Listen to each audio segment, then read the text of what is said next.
Recording by CTV Bhojpuri recording studio Naugachhia. उजाला राजा भुरावा हो। Singing by Ashish Anand. Mix by Navin Nigam Singh. By business उजाला राजा भुरावा। सोया गवना करा के जब से गईला तब से हमरो खबर नहीं लैला। सोया गवना करा के जब से गईला तब से हमरो खबर नहीं लैला हो। बनी बेचैन नैन रोवेला रुके नहीं लोरावा हो। बनी बेचैन नैन रोवेला रुके नहीं लोरावा हो। सीना से तकियावा के साथ हो जाला राजा भोरावा हो। सीना से तकियावा के साथ हो जाला राजा भोरावा हो। सीना से तकियावा के साथ हो जाला राजा भोरावा हो। Mix by Navin Nigam Singh. नवीन निगम सिंह। नवीन निगम सिंह।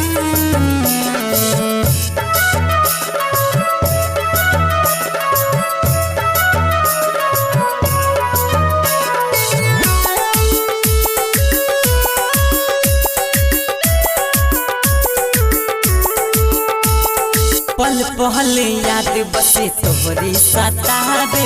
सुरह सिंघार राजा मनवा ना भावे। पल पहल याद बसे तोहरी सतावे। सुरह सिंघार राजा मनवो ना भावे। घर में अकेले हमके होता घुटन तोहरा बिना राजा लागे न मन। हाँ लागे न मन राजा लागे न मन। हाँ लागे न मन राजा लागे न मन। लल सब हमर राजा कब अकेले बात पुरावा हो। लल सब हमर राजा कब अकेले बात पुरावा हो। सीना से तकियावा के साथ हो जाला राजा भुरावा हो।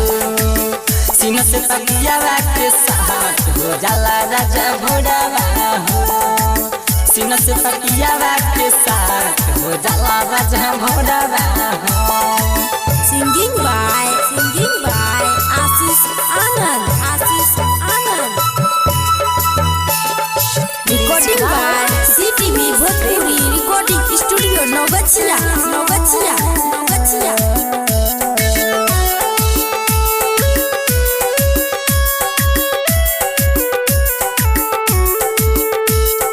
अब कितना छुट्टी लेके आवे के पड़ी नहीं तो राजा जी जियावा मोर जहरी।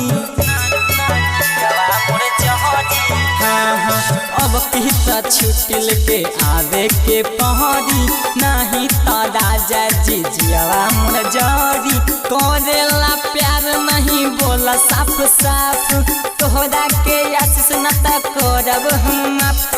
हाँ करब हम माफ न त करब हम माफ। हाँ करब हम माफ न त करब हम माफ।